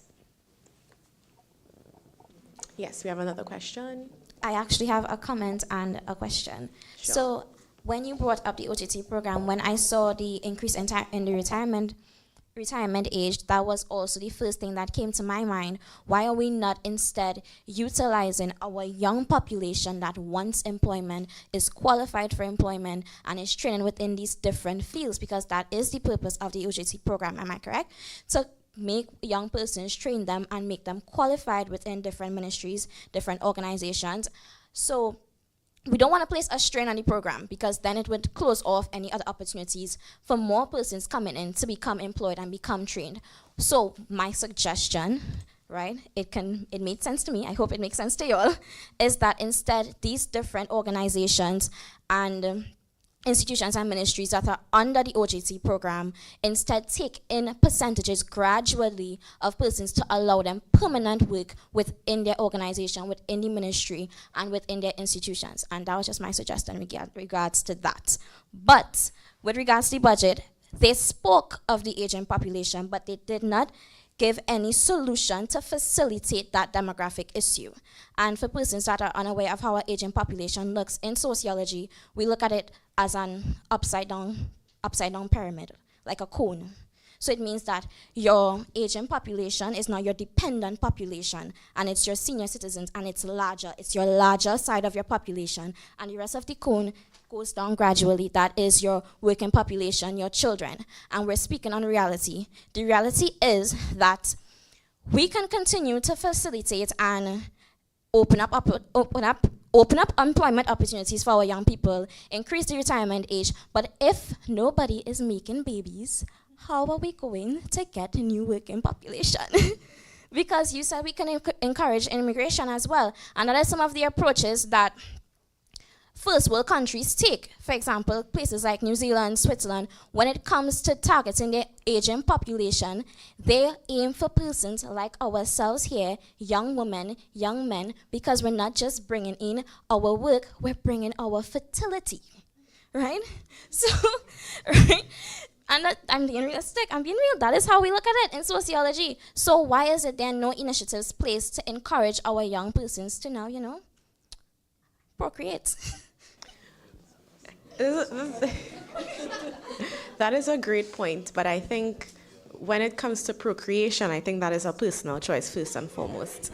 And I definitely am not a supporter of forced procreation, or because that is a personal choice at the end of the day. Whether I should or should not have a child is my personal choice. And I am very grateful that we live in a society that now acknowledges that as a personal choice, because 20 years ago that was not the case. It was expected of a woman to have a child, and not just one, because I'm an only child and it was not enough, you understand? When you have the next one, when you have the girl, when you have any boy, you want twins, you having a third one, you having a fourth one. I'm so happy we no longer live in that society, because having a child is a personal choice. And given that is the reality across the globe, perhaps not in every single country in that magnitude, therefore it means we need to find another source of labor, right? And, sorry? Okay, Kaleem is telling me that he would like to add something. So one is the migrant population, but we also have to acknowledge that perhaps Trinidad and Tobago does not have the facility to just open up the Twin Islands. Be like, okay, yes, everybody from Canada and from, come and work. Because there's not working space for our own people. Where are we going to suddenly create jobs for everybody from New Zealand who come in, and people from China, people from Jamaica, people from Barbados? So this one is really, really tough. But what I think we can tap into is our demographers. We don't have a lot of demographers in the Caribbean, and I think we need to tap into the expertise that we have, people who study the movement of people and how that impacts, and do projections and tell you what it is you need to do. And that is another issue. We are not short of experts in Trinidad and Tobago. We know what we have to do, you know. And we know when we have to do it, we just don't do it. And that is an implementation issue, and it's definitely not a political party issue, because government come, government go. We've been speaking about these same issues. So it's more systemic, I would say, our governance structure and the way things are implemented. I think that is what needs to change, because we have the intellectuals and the academics and the experts writing papers and publishing research and consulting for governments with these solutions, but it's about implementing them. And so this is what the budget is used for, you see, using the money and putting them in the right places behind projects that we should be implementing based on our experts and based on the data that we have. All right, so what I just want to add very quickly to what Rukaya had to say is that we also need to, if we are serious about dealing with our aging population, we need to take some of the burden off of the state. And when I say take some of the burden off of the state is the largest employer. The state pays the salaries to the people that contributions come from. So what we need is more industrial activity. We need more people to come and invest in Trinidad and Tobago and create job opportunities. We need entrepreneurship to become a priority area in Trinidad and Tobago, so that people themselves create jobs. We create businesses, we increase exports, and then if we do that, we have more money, we have more people employed, we have more contributions, and we have less reliance on the public purse. So if we could do that, then we could address the problem of taking care of an aging population, because we alleviate some of the burden that is placed on the state. Thank you so much to our moderators that have, guided us through these discussions. While we wrap up, I just invite our moderators to give just one sentence, one or two sentences as a closing statement. Rukaya, you can go first. I would like to say, thank you very much to the Trinidad and Tobago Parliament for organizing such an initiative. I was whispering to Kaleem that when I was president of the Economic Society a couple of years ago at UWI, the Economic Society used to host these sort of young people talking about the budget. And I've had, some people in this room on those panels as well. But at that time, there wasn't a lot of young people speaking about the budget. And to be able to see the Trinidad and Tobago Parliament now have young people at the forefront of discussion, it's nostalgic, but it makes me so happy to see how much our state values the opinions of young people now. And now we see everybody having young people talking about the budget, and it's wonderful. So thank you to the administrators who would have, conceptualized such an initiative, and I can't wait to be back next year. I mean, I echo those sentiments from Rukaya. I think the way I would like to close is to challenge the young people in this room to now become ambassadors for what you've done here and what you've learned here, and to take it forward and inspire other young people to come into these types of spaces And to the young people in the room who may not have contributed verbally, still make your contributions known, whether it be you send something in writing, you reach out to the coordinators of the project and make your recommendations, because we have to also understand that contributions aren't just about speaking. Contributions can be written, contributions can be through the work that you do. So become ambassadors, become agents of change, and inspire other young people to push for youth inclusion and engagement. I guess I'm piggybacking on them, given that I'm always last. But I'm very happy to be here as a moderator. Actually, it's a great way to start my appointment. And I hope to see that some of the suggestions here actually get to the Parliament and are seriously considered. So maybe that'll be my contribution to the budget. So I'm very thankful to you all for the questions, because they were very insightful questions, stuff that I have to think about seriously as well, and also very appreciative of the objectivity. So thank you all very much, and to the Parliament for organizing this. And so again, thank you to our moderators. They did a fantastic job. And thank you to all of the young people within this room representing schools, institutions, organizations. Thank you so much. And thanks again. And let's give a round of applause for today's session and our moderators. Thank you.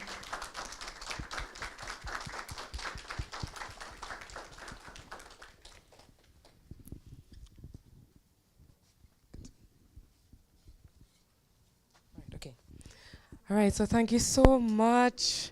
Wait, don't leave. Stay. So thank you